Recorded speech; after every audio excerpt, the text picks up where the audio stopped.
저는 작년 한 5월부터 창세기를 시작하여서 각 권의 성경에서 가장 핵심이 되는 그러한 성경 구절이나 아니면 핵심이 되는 그 사건을 중심으로 여러분에게 설교를 하고 있습니다. 창세기에서는 우리 하나님의 형상으로의 회복과 그리고 형상대로 살아가는 삶에 대해서, 그리고 출애굽기에서는 내 인생의 고난 중에, 우리 가정의 고난 중에, 또 우리 민족의 고난 중에 하나님이 어떻게 일하시고 인도하셨는지에 대해서, 레위기에서는 거룩한 삶, 즉 하나님과의 관계 안에서 하나님을 닮아가며 살아가는 삶에 대해서, 민수기에서는 불신앙과 불순종이 아닌 믿음으로 살아갈 것을, 그리고 신명기에서는 어떤 상황 가운데서도 마음을 다하고 뜻을 다하고 힘을 다하여 하나님을 사랑하며 살아갈 것을 선포했습니다.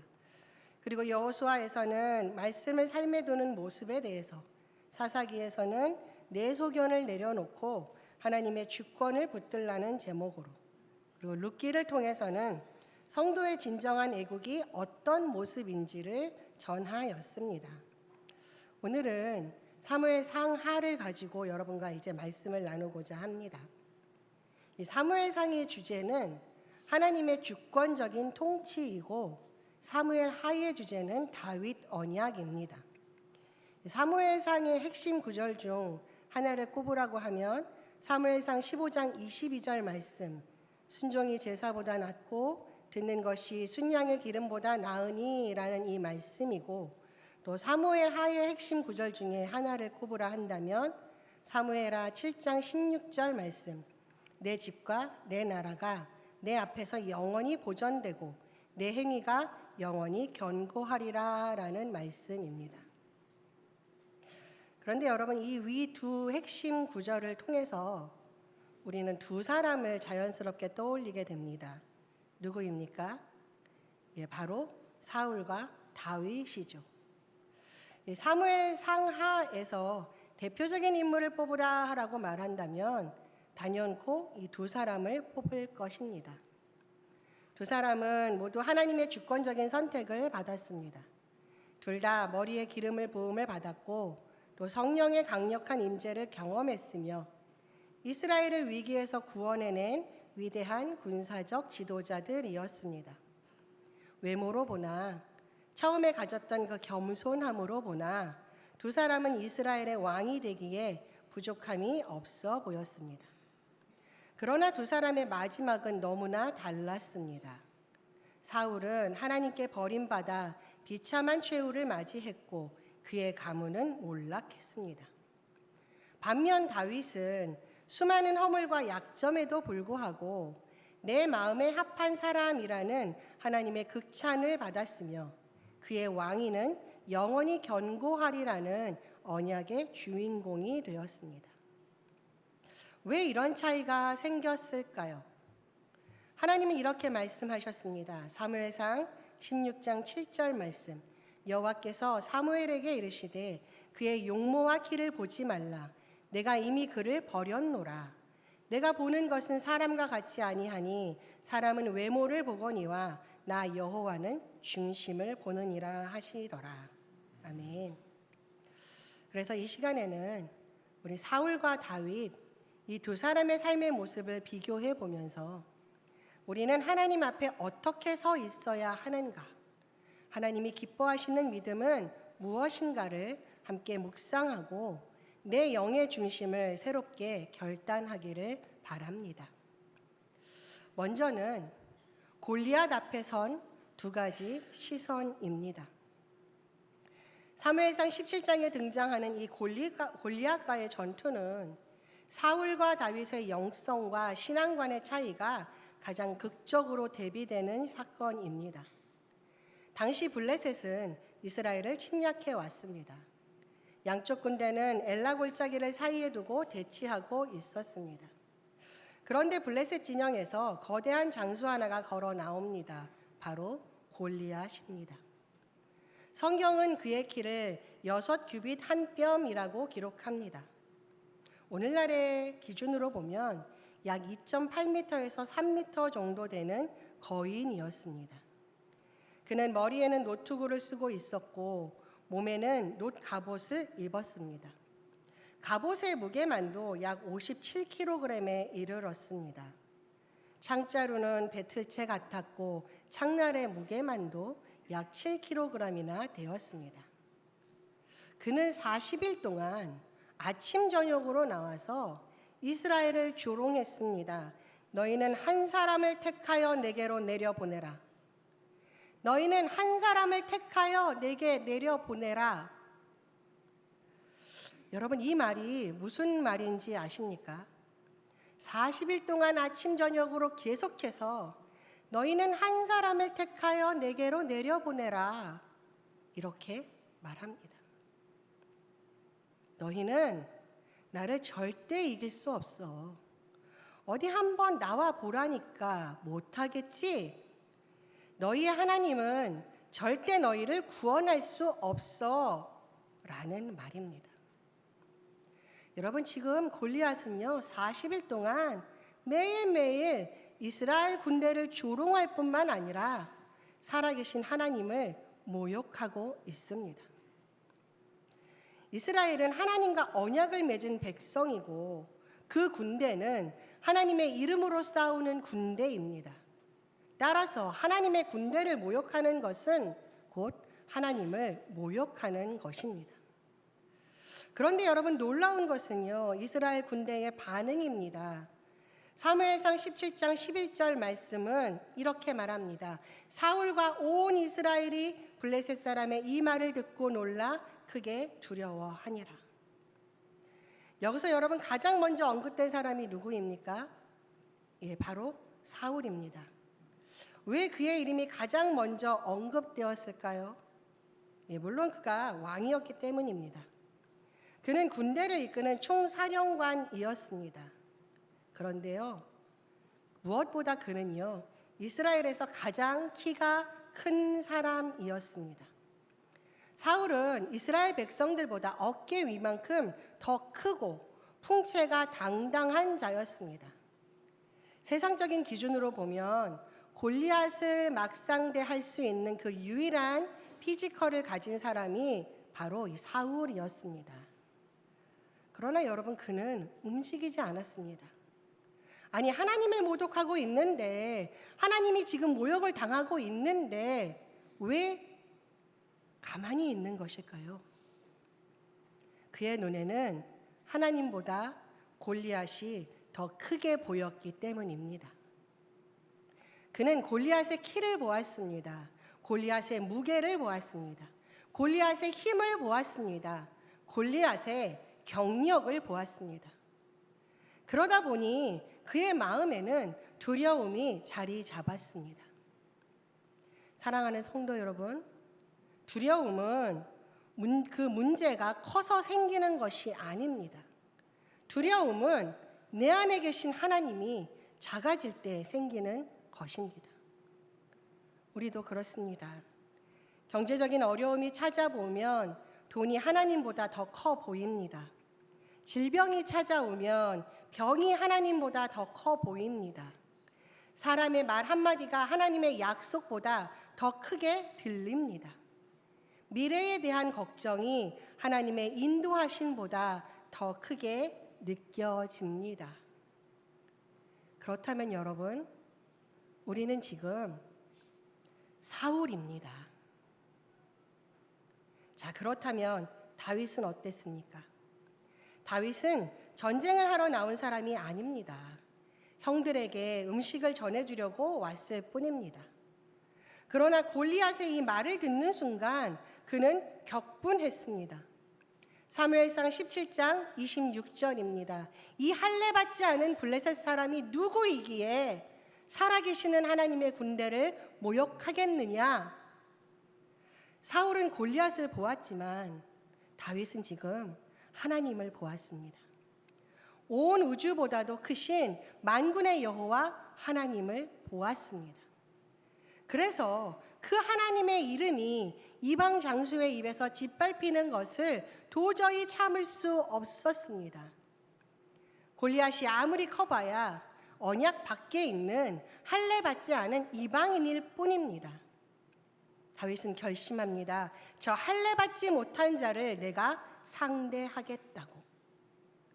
다윗은 하나님이 이 전쟁을 승리케 하여 주실 것을 믿고 나아갑니다. 그렇다면 여러분, 다윗의 이 담대한 믿음은 어디서 나온 것일까요? 하루아침에 갑자기 생겨난 믿음입니까?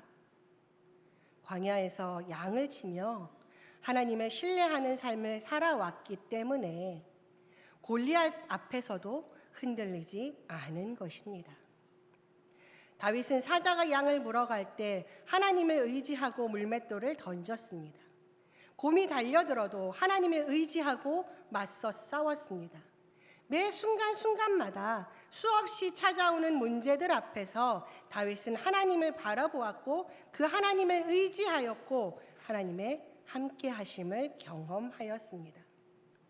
그래서 지금 골리앗이라는 이 거대한 문제는요, 결코 다윗을 무너뜨릴 수 없는 것입니다.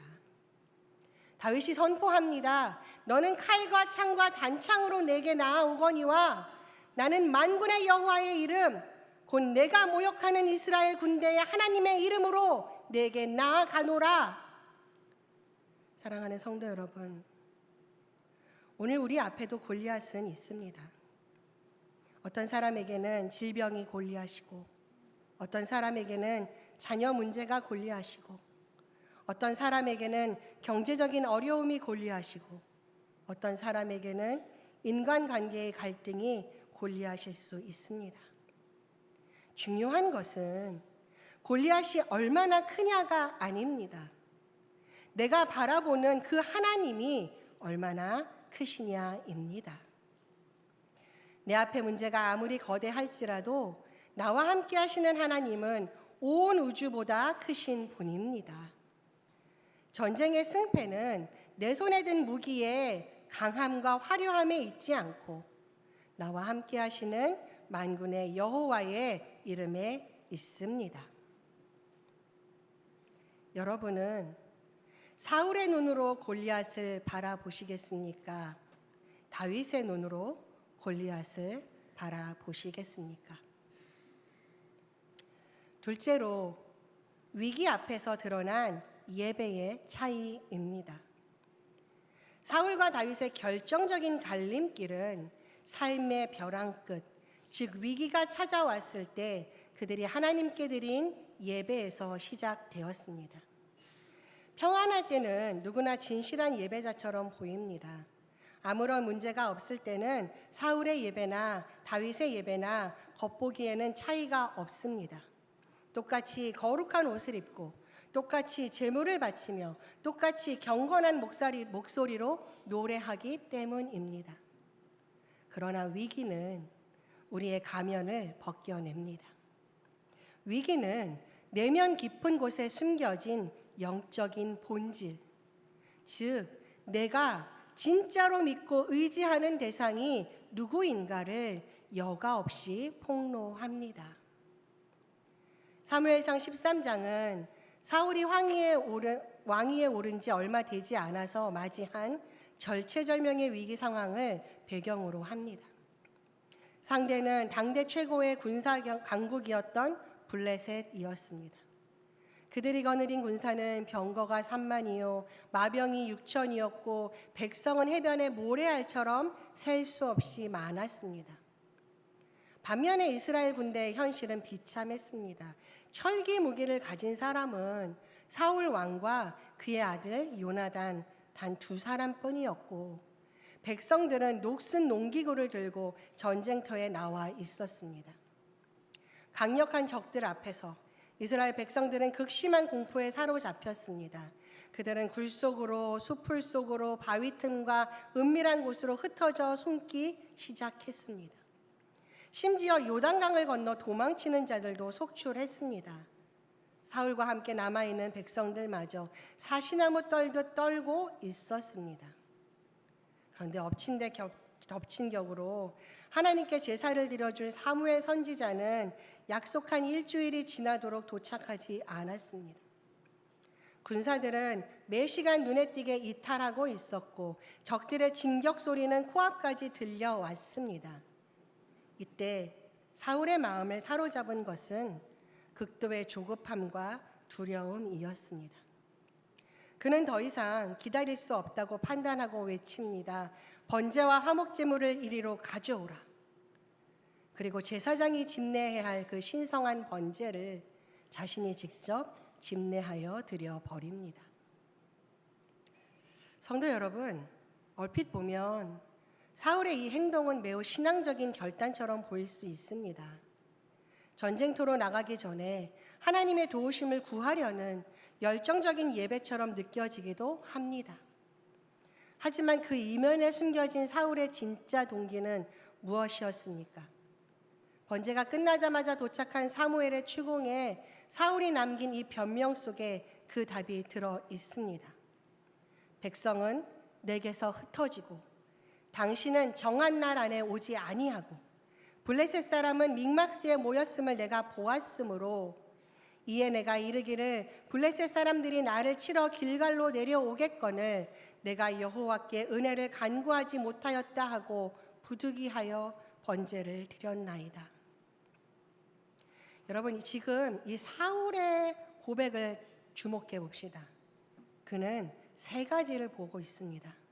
첫째, 내 손에서 모래알처럼 빠져나가는 백성들을 봅니다. 두 번째, 정해진 약속을 지키지 않은 것처럼 보이는 사무엘의 부재를 보았습니다. 세 번째, 나를 집어삼킬 듯 믹막스에 가득 모인 블레셋의 대군을 보았습니다. 정작 사울이 바라봐야 할 분, 그 사울의 눈에는요, 살아계신 하나님은 보이지 않았습니다. 사울에게 예배는 하나님을 경외하는 행위가 아니었습니다. 흩어지는 민심을 붙잡고 흔들리는 군사들의 사기를 진작시키며 아군에게 종교적인 위안을 주기 위한 심리적인 도구이자 정치적인 연출이었습니다. 그는 불안한 미래를 자신의 통제력 안에 두기 위해서 하나님을 이용하려 했던 것입니다. 여러분, 지금 그는요, 예배를 드린 것이 아니라 하나님과 종교적인 거래를 시도했습니다. 내가 이만큼 다급하니 제사라는 정성을 바칩니다. 그러니 하나님도 빨리 내 불안을 해결해 주시고 이 전쟁에서 이기게 해 주십시오. 그런 흥정의 태도였습니다. 이것은 하나님을 온 우주의 주권자로 대접하는 것이 아니라 내 목적을 이루기 위한 비서나 요술 램프의 진위로 전락시키는 영적 교만인 것입니다. 이와 대조적으로 다윗이 처한 위기는 사울의 위기보다 훨씬 더 처절하고 장기적이었습니다. 사울은 든든한 요새 안에서 군대를 거느린 채 위기를 맞았지만 다윗은 아무런 죄도 없이 미치광이처럼 변한 이 사울 왕의 질투 때문에 온 이스라엘 영토에서 쫓겨다녀야 했습니다. 그의 처소는 매일 바뀌었습니다. 엔게디의 거친 요새, 아둘람의 어둡고 습한 굴, 뱀과 정갈이 득실거리는 유다 광야가 그의 집이었습니다. 한때는요, 목숨을 구걸하기 위해서 블레셋 가드왕 아기스 앞에서 침을 흘리며 미친 채를 해야 하는 굴욕도 겪었습니다. 언제 어디서 사울의 밀고자가 나타나서 칼을 들이밀지 모르는 그 극도의 스트레스 속에서 10년이 넘는 세월을 보냈습니다. 여러분, 인간적인 것 눈으로 보면 다윗이야말로 하나님을 향해 원망을 쏟아내거나 그 생존을 위해서 수단과 방법을 가리지 않고 종교를 이용해야 마땅한 상황이었습니다. 그러나 그 메마른 유다 광야에서 다윗이 올린 이 기도의 시편을 보십시오. 시편 63편 1절입니다. 하나님이여, 주는 나의 하나님이시라. 내가 간절히 주를 찾되 물이 없어 마르고 황폐한 땅에서 내 영혼이 주를 갈망하며 내 육체가 주를 앙모하나이다. 아멘. 다윗이 서 있는 곳은 물이 없어 마르고 황폐한 땅이었습니다. 육체적인 갈증과 영적인 고독이 극에 달한 곳이었습니다. 그러나 다윗은 그 광야에서 하나님, 당장 사울을 죽여주십시오. 하나님, 내게 군사를 보내주십시오. 이렇게 생존의 조건만을 구하지 않았습니다. 다윗의 갈망은 오직 주는 나의 하나님이시라 라는 이 고백에 다 있었습니다. 그는 환경의 변화를 구하기 전에 하나님 그분 자체를 목말라 했습니다. 광야의 먼지 바람 속에서 다윗은 하나님의 얼굴을 구했습니다. 사울에게 예배가 현실의 위기를 모면하기 위한 수단이었다면 다윗에게 예배는 나의 존재 전체를 들여서 하나님과 연합하는 목적 그 자체였습니다.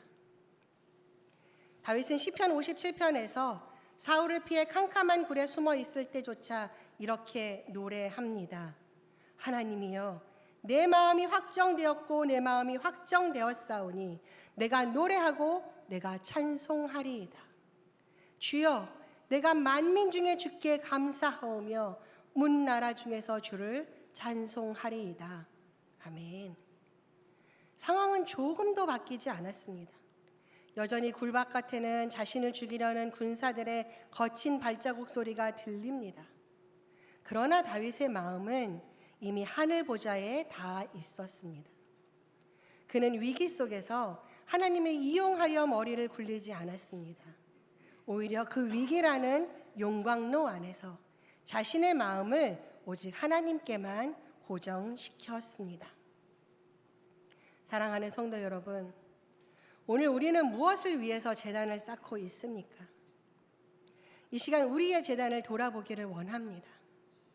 우리는 매주 성전에 나와 예배를 드립니다. 때로는 삶의 고난과 큰 문제 앞에서 특별 기도회도 하고 금식도 하며 하나님의 이름을 부릅니다. 하지만 솔직하게 우리 마음에 질문해 봅시다. 우리는 사울의 예배를 드리고 있습니까? 아니면 다윗의 예배를 드리고 있습니까? 만약에 우리가 내 삶의 두려움을 해결하기 위해서, 내 사업의 번창을 위해서, 자녀의 입시 성공을 위해서, 혹은 내 영적인 불안감을 상쇄시키기 위한 도구로서 예배의 자리를 지키고 있다면 그것은 사울의 예배입니다. 그것은 예배가 아니라 나의 안위를 위한 영적 보험에 불과합니다. 그런 예배는 삶의 환경이 조금만 흔들려도 금방 조급함으로 변질되고 하나님의 말씀보다 세상의 소리와 사람들의 반응에 타협하게 됩니다.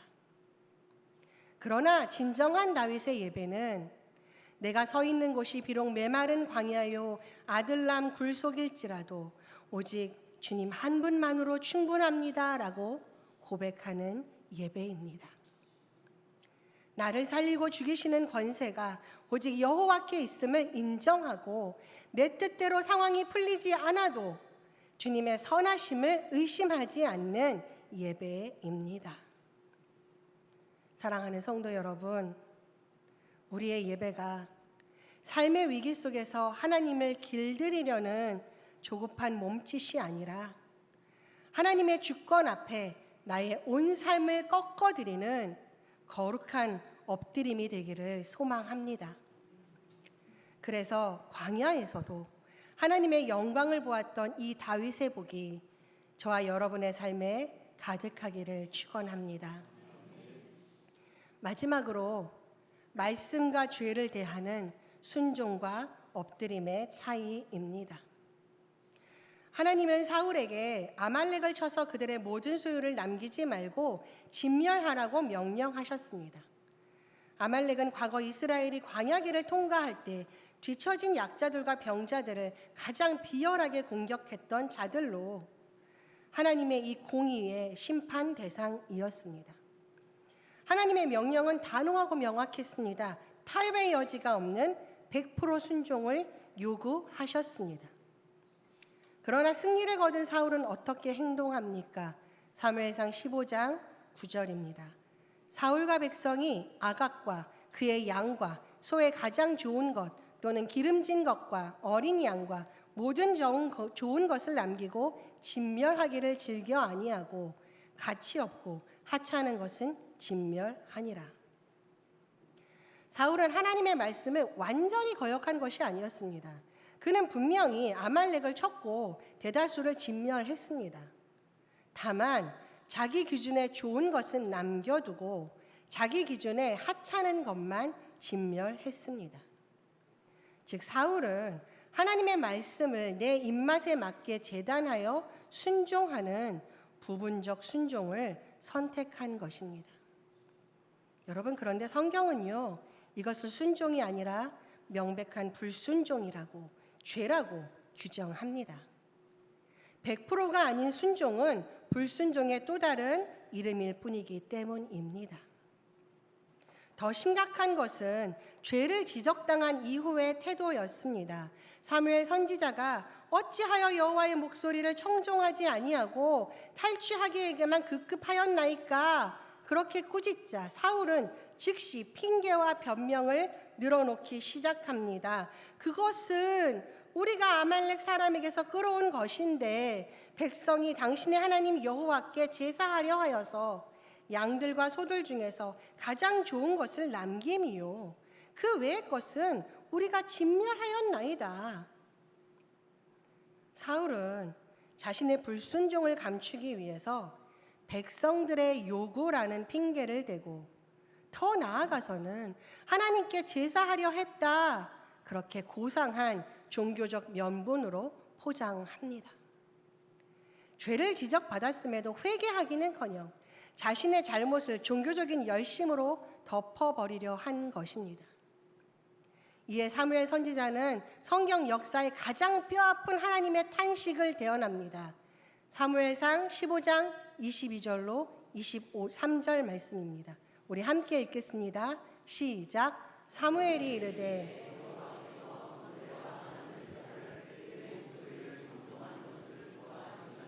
좋아하시겠나이까. 순종이 제사보다 낫고 듣는 것이 순양의 기름보다 나으니 이는 거역하는 것은 점치는 죄와 같고 완고한 것은 사신 우상에게 절하는 죄와 같음이라.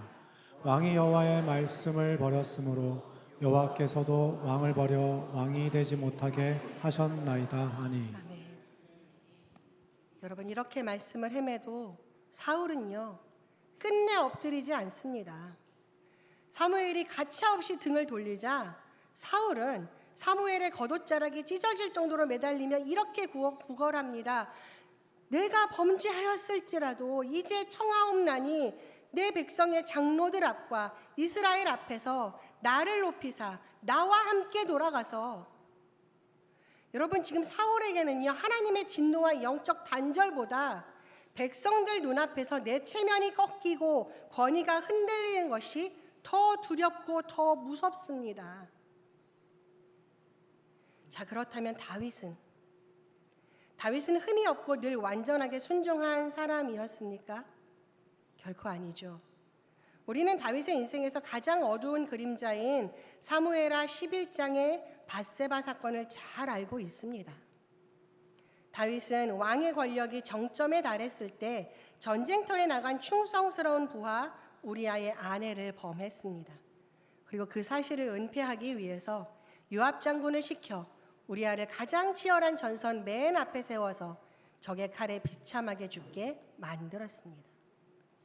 이것은 간음죄와 살인죄 그리고 기만죄가 결합된 정말 끔찍한 악행이었습니다. 도덕적으로나 율법적으로 사울이 아말렉의 양과 소를 남겨둔 죄와는 비교할 수 없을 정도로 파괴적이고 악랄한 범죄였습니다.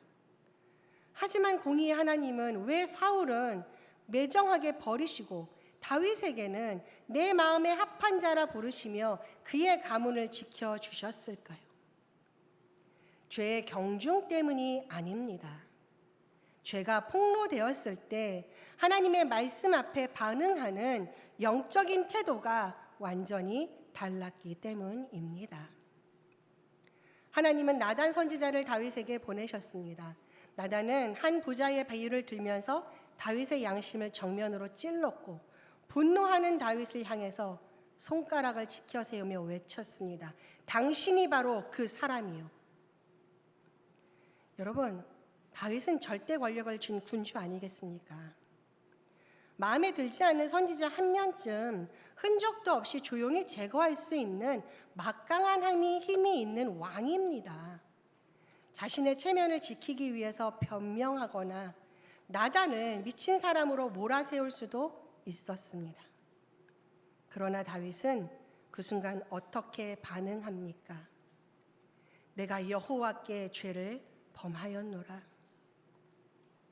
단 한마디의 변명도 어떠한 핑계도 되지 않았습니다. 다윗은 나단의 손가락질 그 너머에 계신 살아계신 하나님의 준엄한 눈빛을 보았습니다. 그는 왕좌에서 내려와 왕관을 벗어던지고 먼지 바닥에 엎드렸습니다. 시편 51편은 그가 침상에 젖도록 눈물 흘리며 드렸던 절규의 회개시입니다. 하나님이여, 주의 인자를 따라 내게 은혜를 베푸시며 주의 많은 긍휼을 따라 내 죄악을 지워 주소서. 무릇 나는 내 죄가를 아오니 내 죄가 항상 내 앞에 있나이다. 나를 주 앞에서 쫓아내지 마시며 주의 성령을 내게서 거두지 마소서.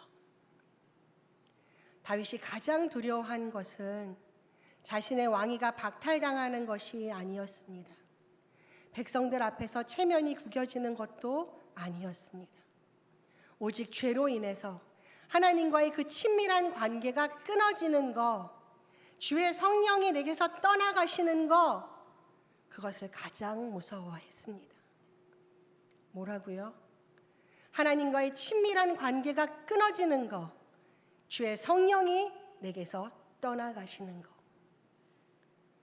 그는 뼈가 꺾이는 것 같은 고통 속에서도 그래서 하나님의 긍휼만을 바라보며 상하고 통회하는 심령으로 제단을 쌓았습니다. 사랑하는 성도 여러분, 하나님이 우리에게 원하시는 순종은 내가 보기에 좋은 대로 필터링하는 50%의 편리한 순종이 아닙니다. 내 뜻과 어긋날지라도, 내 상식과 맞지 않을지라도 하나님의 말씀이기 때문에 가던 길을 멈추고 온전히 무릎을 꿇는 것, 그것이 진짜 순종입니다. 죄가 지적당하고 폭로될 때 우리의 속사람이 고스란히 드러납니다. 그럼 여러분은 사울처럼 반응하시겠습니까? 아니면 다윗처럼 반응하시겠습니까? 사울의 길을 걷는 사람들은 죄를 지적받으면 즉시 방어벽을 칩니다. 상황이 어쩔 수 없었지 않았습니까? 남들도 다 이 정도는 타협하며 삽니다, 하나님. 이건 다른 사람들 때문입니다. 그렇게 핑계를 대고 종교적인 포장지로 죄를 가리려 합니다. 그리고 하나님의 낯을 피하기보다 사람들 앞에서의 체면을 더 염려합니다. 그러나 다윗의 길을 걷는 사람은 하나님의 말씀 앞에 핑계를 내려놓습니다. 성령의 세밀한 음성이 강단에서 선포되어지는 그 말씀이 내 양심을 찌를 때 주여 내가 죄인입니다. 나를 불쌍히 여겨 주시옵소서. 그렇게 즉각 엎드립니다. 내가 망가질지라도 하나님과의 관계가 회복되기를 눈물로 구합니다.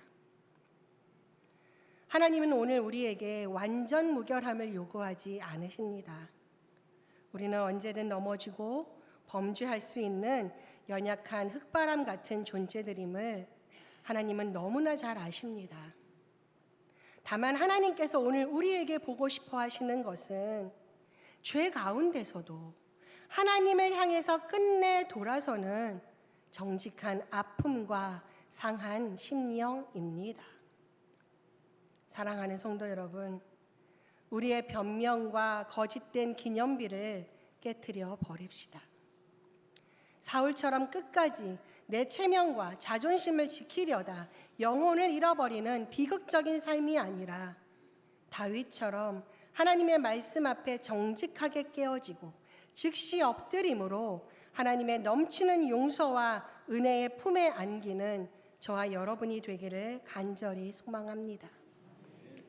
이제 말씀을 정리하겠습니다. 오늘 우리는 사무엘 상하에서 사울과 다윗이라는 두 인생의 궤적을 몇 가지 추적해 보았습니다. 겉보기에 두 사람은 비슷한 시작을 했습니다.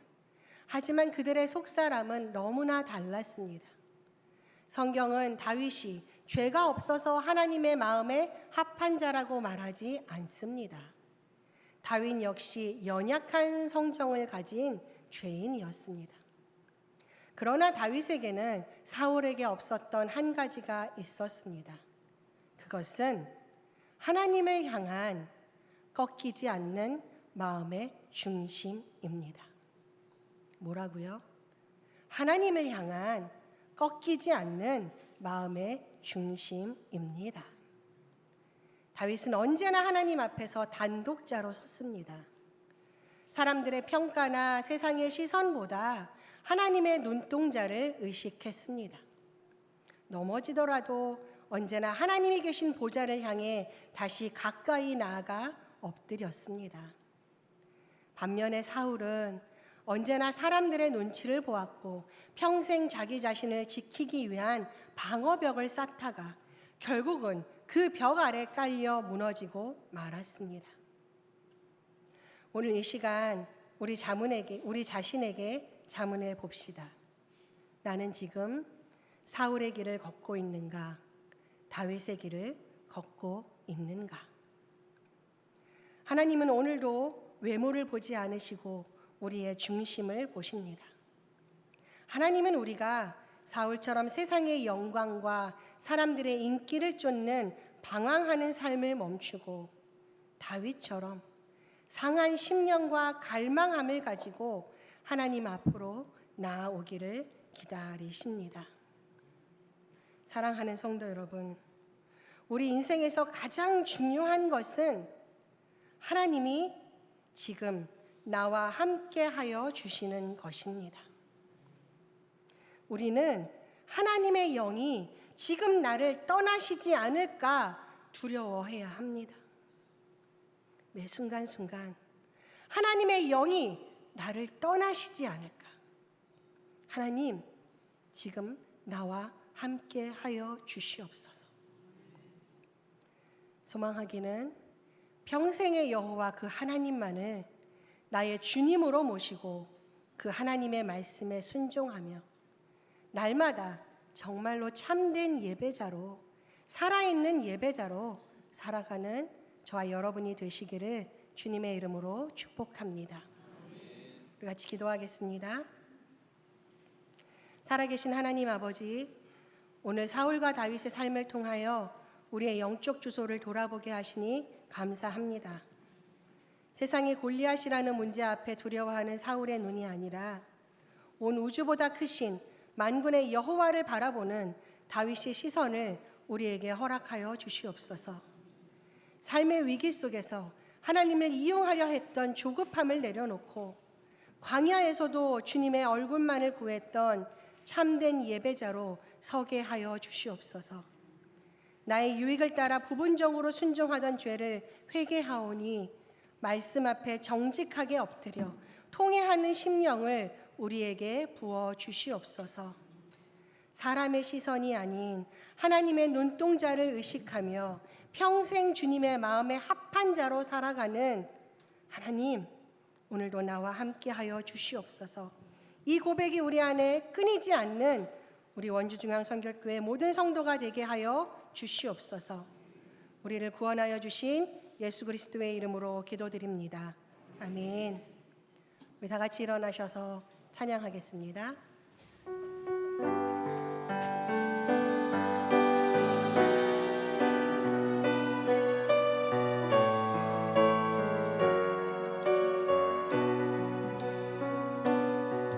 너희 가는 길에 주의 평강이 있으리 평강에와 함께 가시리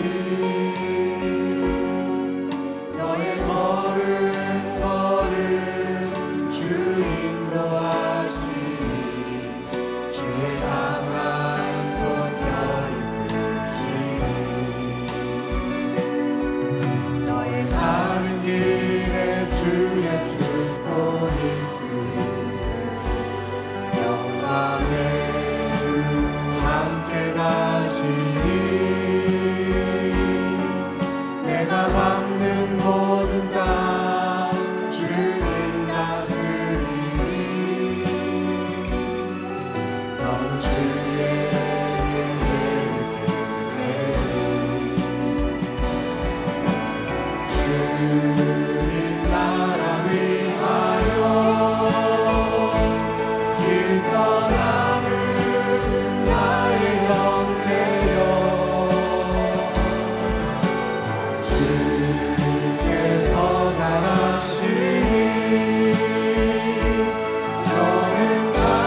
예수 그리스도의 그 크신 은혜와 하나님 아버지의 하나님 사랑하심과 성령님의 교통하시며 다스리심이 평생 하나님만을 갈망하며 하나님의 마음에 합한 자로 살아가기를 결단하는 오직 다윗의 길로만 걸어가는 우리 모든 성도들 위해, 그들의 가정과 생업 위에, 그리고 우리 원주중앙교회 위에 영원토록 함께하여 주시기를 간절히 축원하옵나이다. 아멘.